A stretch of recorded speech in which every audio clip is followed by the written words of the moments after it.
Hello there, ladies and gentlemen, and this is certainly something different. So, I went ahead and downloaded Vassal, and I went ahead and got the Operation Mercury module. Now, I have actually bought this game as an actual physical thing, which has been really fun. And I was playing it the other day with my little brother, learning how to play. But I thought, you know what, let's try it online. Let's see what it's like on Vassal, and it's actually pretty cool. I'm still learning how to actually play the game and that, but I just thought I'd just show you guys. I don't know. I thought I'd just show you. So this is Kastelli. So this is like the smallest map. This is legitimately the smallest map here. But if I just go through a little bit and just like have a little bit of fun, I don't know. Maybe people like this sort of thing. I would like to actually get more into doing board games as well, because there are some games out there that represent and can kind of show things that we just can't seem to do in the majority of games out there. Well, video games. So far, bugger it, let's just go for it. So let's see, charts. That one's going to be quite useful. I mean, the game does come with some really nice stuff. I mean, I really like this chart. It's like, I've only had a little bit of experience actually playing the game, but it's actually fairly quick to pick up. Once you get used to it, you pick it up pretty quick. This is going to be important here shortly. Let me find where the actual bloody charts are. Sorry, the chits. Charts notes. Still getting used to this. Not that. Not that. So I'm still getting used to Vassal as well, actually. Where bloody hell am I looking here? Let's see. It's one of these. Oh, actually, I tell you what, it might be in here. No, it's not in here. It's in one of these, though. Whereabouts is it? That's for the date and time. It's not that one either. Not that one. It's one of these here. Not that either. Right, here we go. This is what I'm looking for. Here we go. Right, so obviously it takes a little bit of like getting things sorted. Let me go ahead and can I reduce this? Let's see, fit width. Right, there we go. Well, actually, it's trying to do that a little bit better. A bit fiddly like this. Oh, God's sakes. As you can see, still definitely a work in progress on getting things set up properly. But right, here we go. So, what we're going to do then, these are, so we have a Mr. Major Bedfield, sorry, Major Bedden over here. He is part of the 2nd New Zealand Division. So we have here our Greek infantry forces over here, which is pretty fun. So we do have, I believe these are platoons. Actually, you know what, I can go ahead and double check. I've got something here. I don't think they're platoons, actually. Let me double check something. They're companies, right, so these are individual companies then. And together they make battalions then, as far as I'm aware. So yes, unless it's somewhat differently named in the New Zealand system. So let's see then. So 1 unit per hex. The red dot here represents like the steps, which is like the sort of mass of the unit, really. So that's something to bear in mind. And the cool thing is like the A battalion here. So this is first company A battalion, 2nd company A battalion, 3rd company, yeah, 1A, 2A. Okay, A battalion, B battalion. Sorry, yes, there we go. You can see I'm still getting used to this. It's different. But these guys have like a lower sort of mass to them. They only have 1 step, which is this dot over here. So what we're going to do then, and having like multiple steps does help. It does give them a little bit more mastery, a little bit more oomph. This over here is their fire rating, which is like, you're going to see what that's for.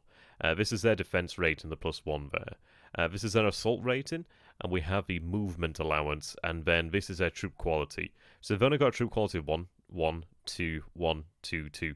So B company, I'm just going to say B battalion, sorry, actually has troops of higher quality, which is quite important. But A battalion actually has these troops here with the defense values, which are actually pretty good. You can actually use them.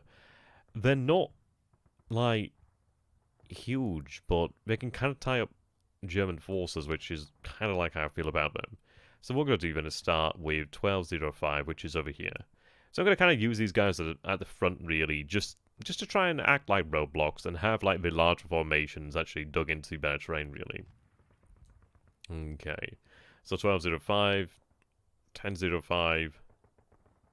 Now, I can deploy these where I like, which is quite nice. It's probably worthwhile keeping them somewhat together, really. To a degree. Yeah, I think we'll have the... Well, actually, no. I can have the higher quality troops actually come to Kastelli. Let them have to chew their way through the lower quality troops. So we'll go with that then, I guess. So, 0805, which is there, which is in a village, which is nice. These forces over here, then. Like, these guys are pretty good here. We'll be able to make a lot of use of those. So I'm looking for 04. So that's 3. Oh, there we go.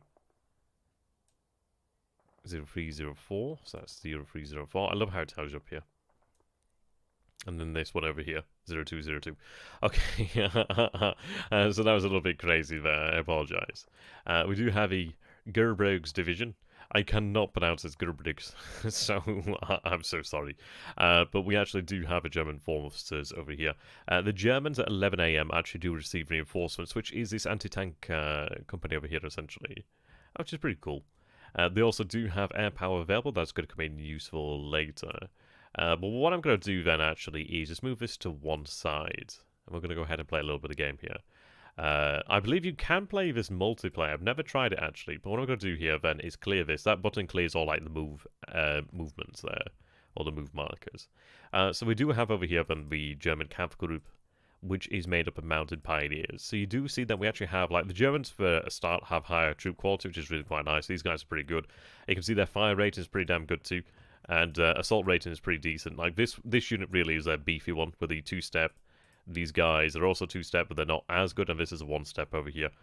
So first, second, and third, all parts of the same unit, I believe. So I think they would form a battalion together then, if I'm reading this correct, if I'm interpreting this correctly. We also do have our commander over here, which is pretty awesome. So what we're going to do then is spend our activation points. So you see over here then, actually what I should show here, not that, is the notes.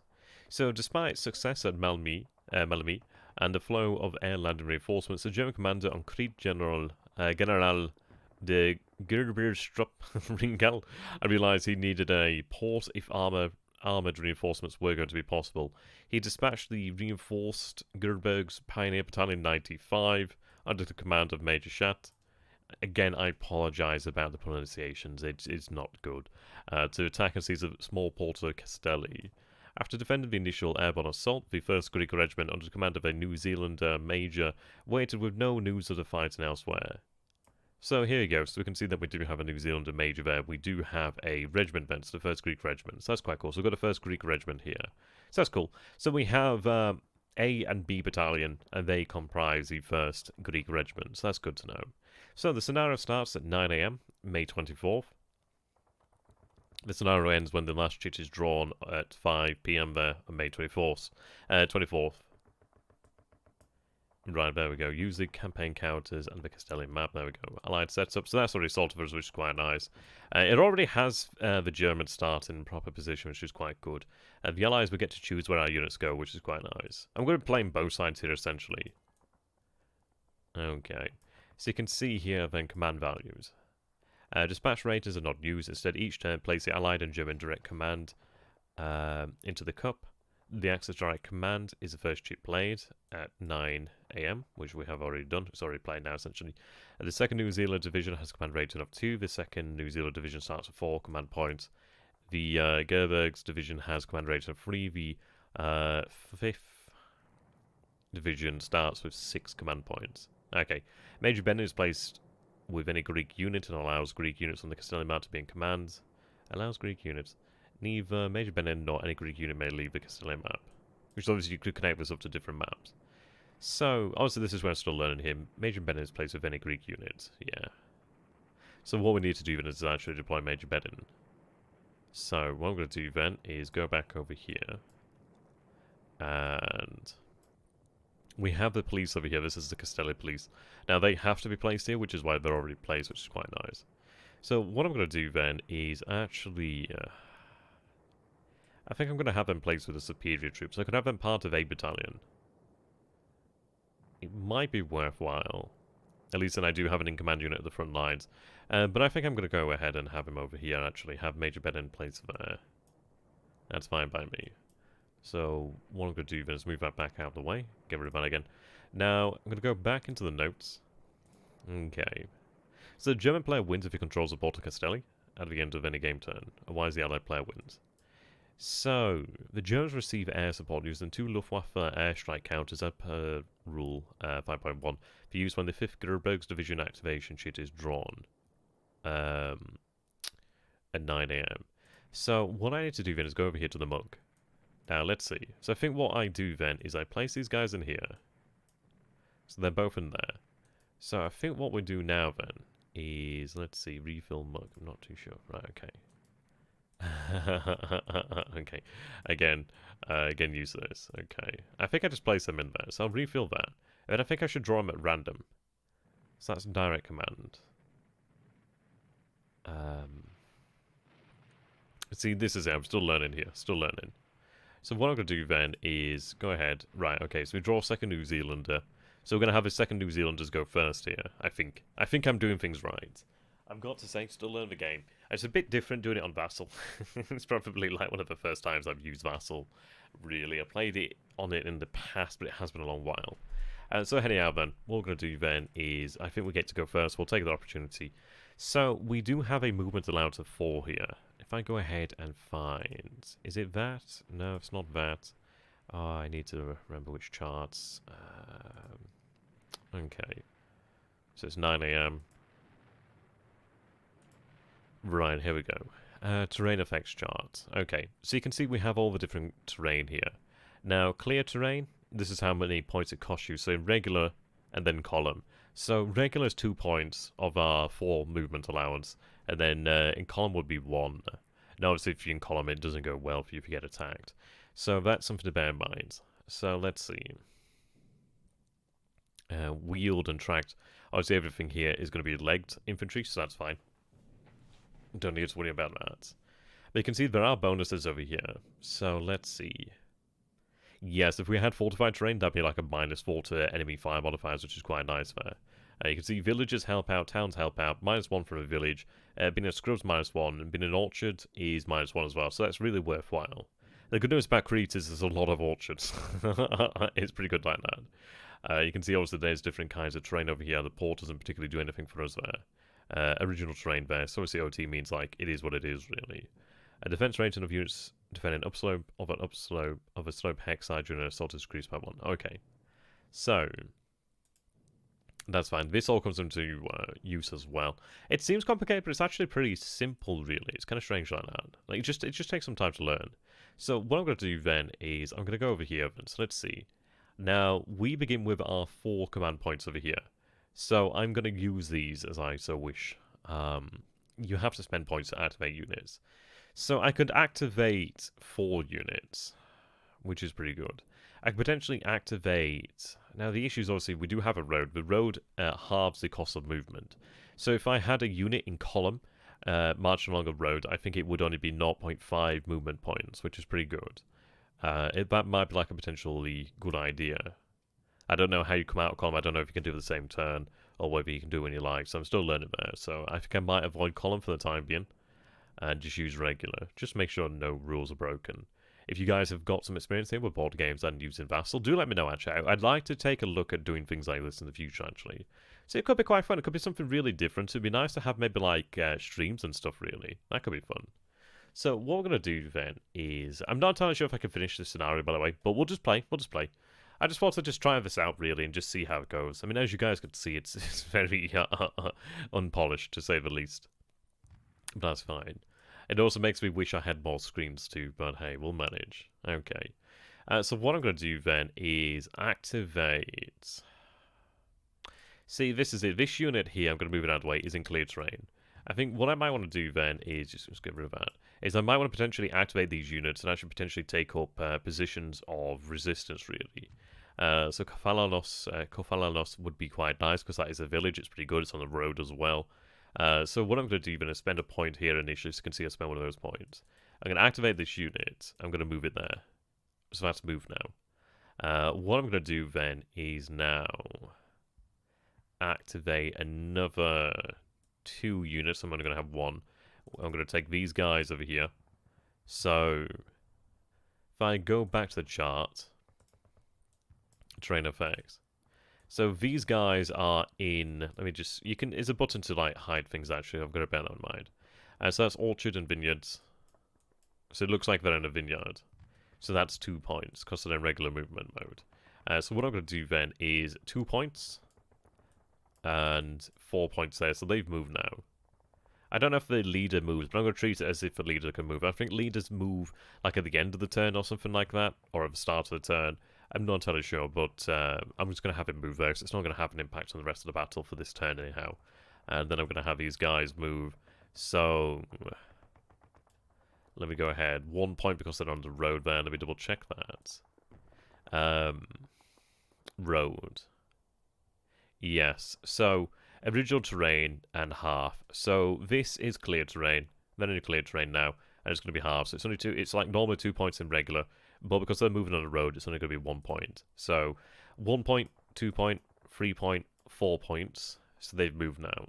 Now, to be honest, there's really not anything else I can do besides activate this unit. So I'm going to go ahead and do that, spend my last command point and activate these guys and move them there. Well, actually, I need to activate these units first and foremost. Make sure they're active. Police unit needs to be deactivated. There we go. So you can see them being in the yellow shows that they're active, which is good. You remain in position. Maybe I should have moved you.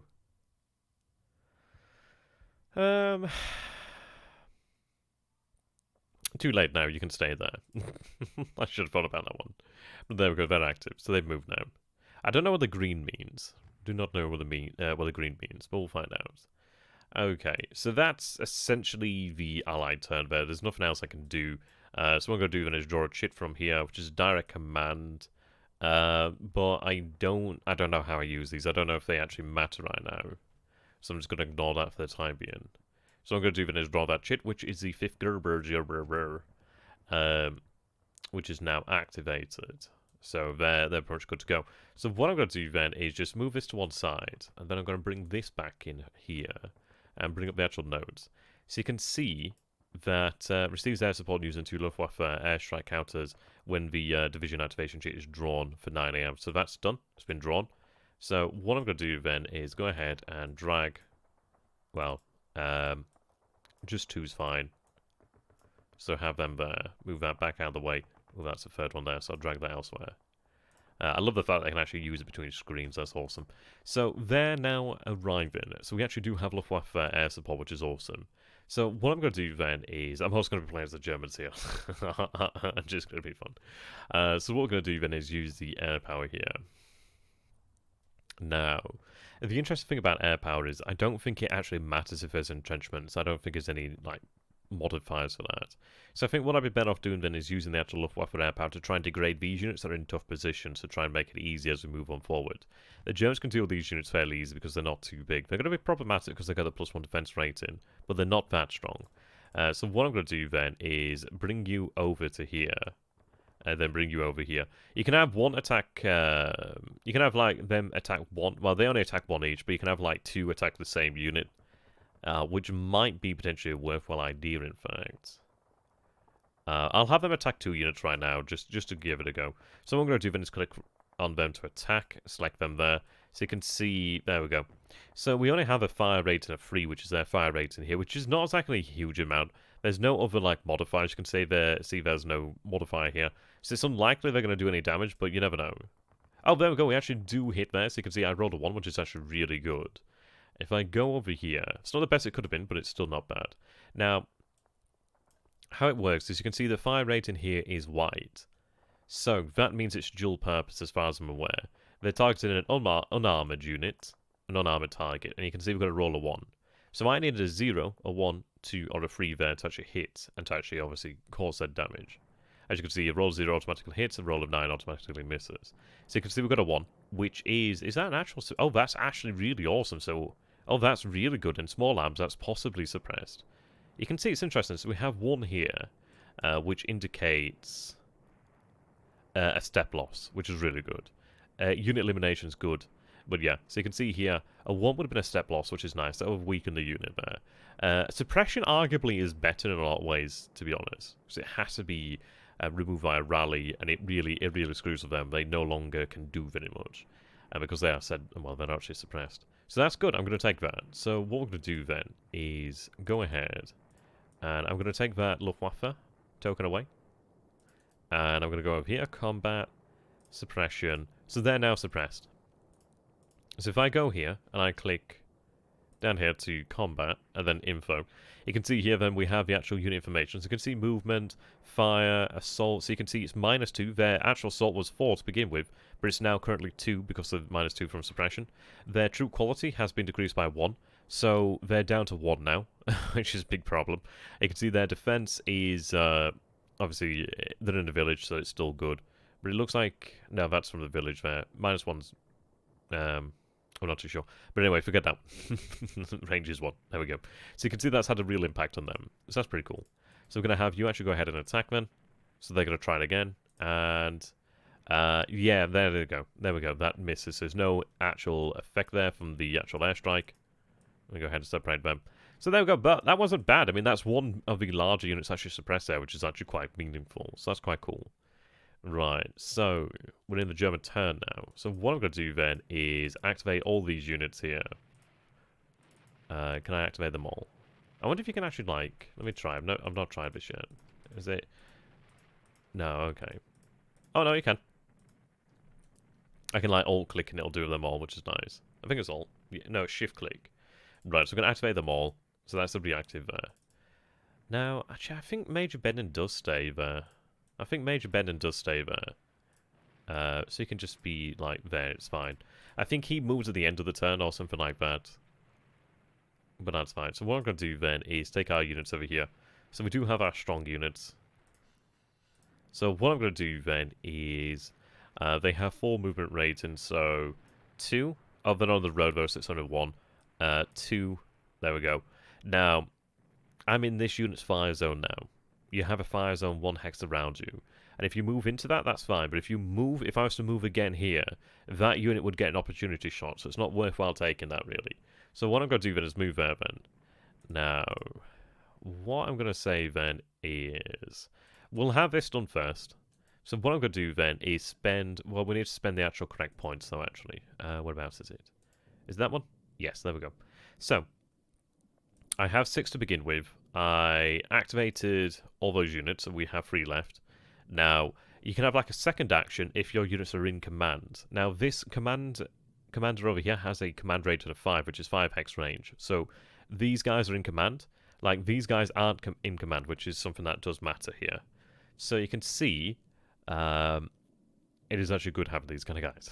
But what you can do here is you can spend another command point and go for a second action if they're in command. And I think it's like if they're a non-independent unit, they can do it too.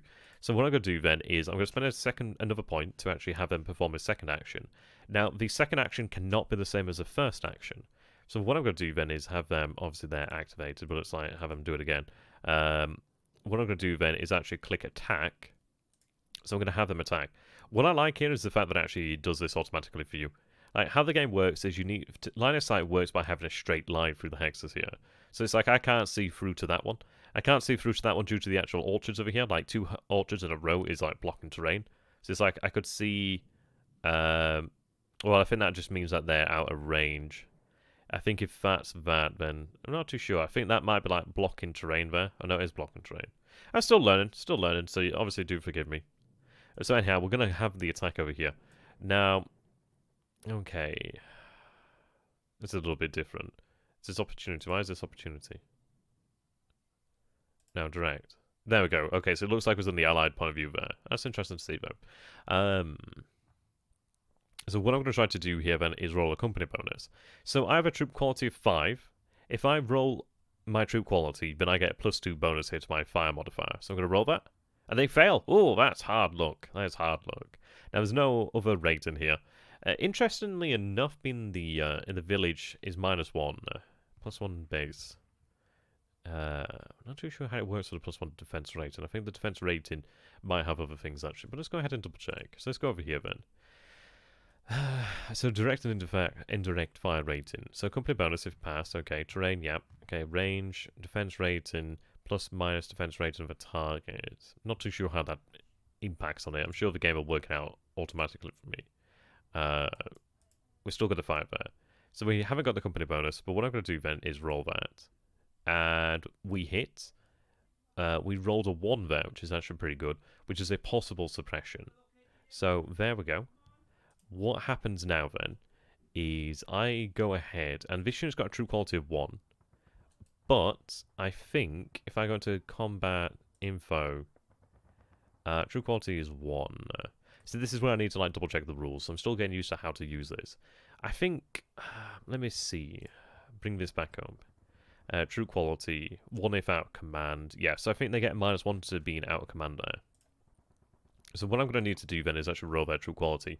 Now that becomes a 0 if it works as I think it does, because they're technically out of command. So what I'm going to do here then is go ahead and... I wonder if I can set things up here. I'm going to roll that anyway. Oh, wow, yeah, they majorly failed that. I mean, that'd be like a +1 anyway. Like, how it works is you have, like, the D10, but there's no 10 as such. Like, there's 0, 1, 2, 3, 4, 5, 6, 7, 8, 9. But there's no 10 as such. A 0 automatically passes and 9 doesn't. So it's interesting. But anyhow, so they fail. And that means now the ally player could spend a command point to change that, to make sure they pass that. But there's no command points remaining here. So he's going to be now suppressed, which is pretty damn good. Now, I'm glad that I waited here, and I'm glad that I used the 1 unit. In fairness, it's a strong unit.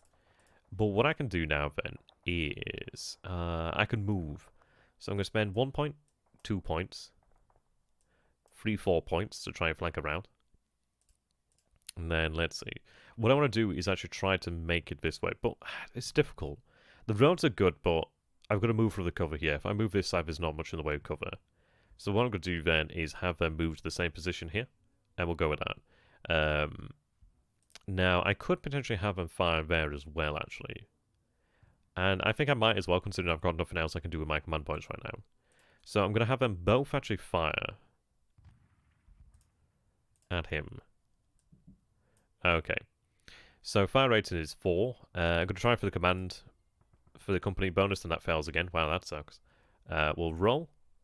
And they miss. So these guys are going to take another shot. Well, they're going to take a shot. Let me make sure first. Whoops. Yeah, the first attacked. That's the second. Now we're attacking with the third. That's odd that they don't seem to get access to the company bonus, but that's fine. Okay. Line of sight crosses non-adjacent ridge. No, it doesn't. Okay, so we're going to roll that. And that's a possible suppression there. We've got a 1. So, again, what we need to do then is take a look over here. So, info is... Yeah, their true quality is going to be like 0 again. Oh, did I get rid of that suppression by mistake? So, suppressed. Now. Info. Yeah, there we go. Now it's definitely 0. So I'm going to roll again. Rolled a 2. But it's obviously worse. So that becomes a 3. So they fail again. So this is the part at which I need to check the manual. I don't know what happens if you have like multiple suppressions. I think there's like a suppression counter which is worse than that one, to be honest. So I'm going to try and figure out how you actually get access to that.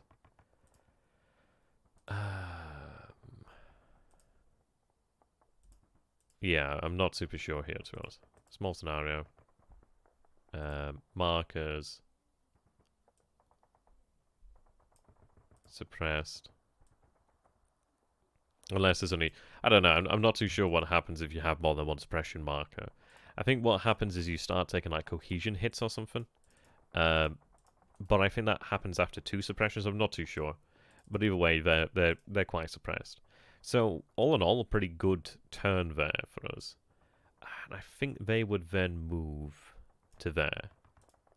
And I think that would be us. So, what I'm going to do then, I wish I could like deactivate everything. Mark action done. Oh, that's good. Oh, so green means that their action is done. Right. That's good, that's good. Okay. So just deactivate those units then. Oh, there we go, awesome. Deactivate, there we go. So we have that there then.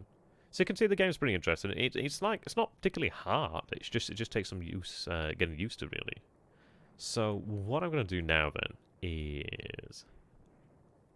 let's see, whereabouts is it? The time's going to move on, because I think how it works is you move through, like after you've done all your actions and they've done your actions, then I think it moves on forward. So I'm going to move that to 11.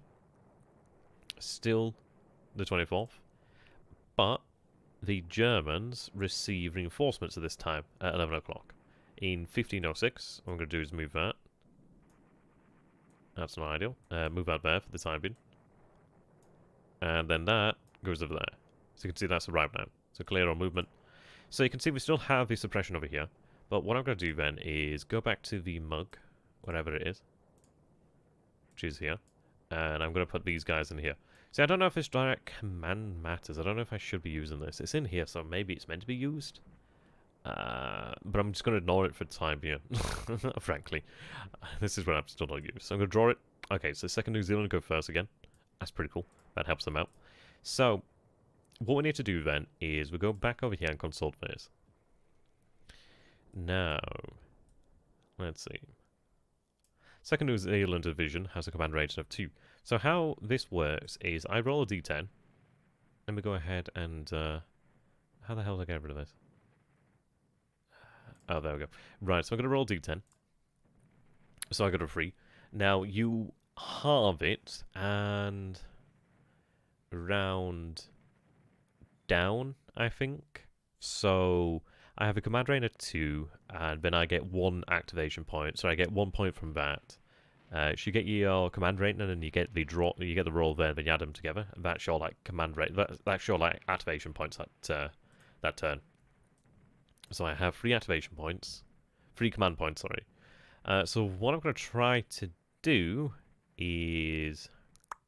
Well, these guys are kind of buggered. I don't think there's much I can do for them. I'm going to try to... Do I try to rally them? Maybe. But, oh, I'm going to have him move.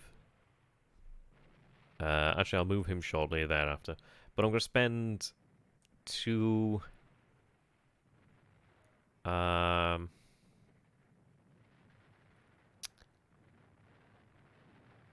I'm going to spend all my points, actually. I'm going to have that unit move there. Mark action done. In fact, I should activate it, obviously. It's active now. Not very particular mouse. I'm going to have him move, actually, in a second. So, they're going to... whoops. They're going to activate, so... 1... sorry, 0.5... 1... No, they're still in column, so... 1, 2, 3, 4. So they're done. Actually, there we go. Done. And... I have these units here. I'm going to have them... activate 1, 2, then action's done. I'm going to have Major Bedin moved on top of them, so they're now active.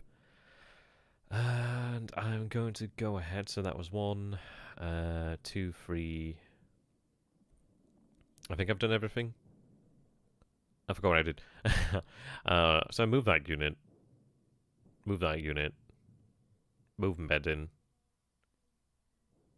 Move that unit. So I think I've done everything. I was going to rally those guys, but I don't think I've got the points there. So I think that's me done there. So we're going to do it for the Germans as well now. So the Germans have a higher command rating in this scenario, which is good. Let's see. They have a command rating of 3. So I'm going to roll d10. So they got a 5. And you halve it, rounding down. So I think they get an extra 2. Right. So, command rating of 3, they got a 2, so they get 5 points. So put that up to 5. There we go. Okay. So now they're suppressed. And I could potentially assault that position there. I've got this unit as well now, which is quite good. These guys have a firing range of 3 hexes, which is awesome. So what I'm going to do then is show range. So that's really awesome. So that shows you their actual range there. That's really good. What I'm going to do then is spend one of those points. The issue is, it's like with these units here, because they have this star in the movement allowance. I forget what the actual name of it is. But essentially they can move, but they've got to pass like a troop quality check first. I think you can spend a point to make sure they move. But I think if they fail it, and you don't fix it, then I think they take a cohesion hit or something like that.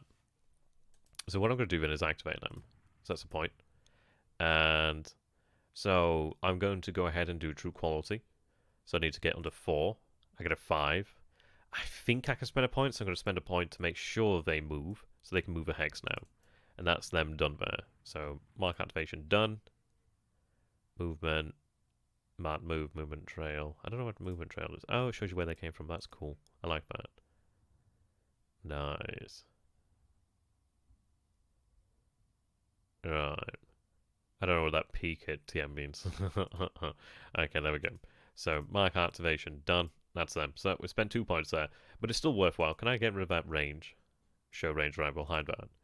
Okay, so we still have another 3 command points.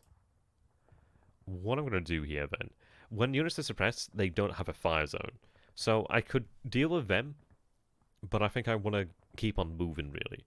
So what I'm going to do then is highlight both of these guys and activate them. I'm going to have them both move there. I don't think they get a opportunity shot because they're not active. So is it, so moved. Oh, sorry. Move, spend points, activate. So I've only got 1 point left now. So, let's see. They've both got a fire rating of 4. Troop quality is 4 and 4. Okay. What I'm going to do then is obviously spend the last point here to take another action. I'm going to have them attack. They're going to attack these guys. Let's hope they can actually pass that company bonus. And they do. There we go. So company bonus roll. So they got a 3 true quality as well. They rolled 3. They got a success. So that gives them a +2 to their fire rating, which is really good. That's really awesome because it means they have a greater chance of succeeding. And the cool thing about this is as well, is a lot of these units, sorry, a lot of these numbers over here are actually really hard to get. So you can see if I rolled a 6, I'd actually eliminate that unit. Sorry, no, if I, yes. Oh, sorry, with small arms, I'd have to roll an 8 to eliminate that unit. With like dual purpose weapons, if I roll a 6, you can eliminate that unit. So it's pretty good like that. But we can cause more damage now, which is cool. It's an interesting way of doing things, actually. So I'm going to roll. And they missed. Wow. They rolled a 9. Wow. That sucks for the Germans there. Oof. Oof, indeed. So I think I'm going to call it about here, actually. I know it's been a bit of a weird video. It's definitely different to everything I've done in the past. But I hope you guys enjoyed it to some degree. Hopefully it's okay. There are games out there that I'd like to take a look at in greater detail. Like what I wanted to take a look at is Atlantic Wall, which is awesome. So I'm gonna bring this hide that there. It's a stupendously large game. It was one that I was looking towards buying. I probably might buy it in the future actually, but it's rather expensive. But it'd be really awesome to play on the channel, really. But I might just do it on PC, to be honest. It's a rather huge game. But this one's called Atlantic Wall. This is one I haven't learnt, but it's one I was looking at earlier on. But it's pretty awesome that you can do these sort of things. But there we go. We've had a quick look at Operation Mecury. Not that one. That one. By Multiman Publishing. There you go. Came out in 2017. Pretty cool game. The actual full game is pretty massive, which is awesome.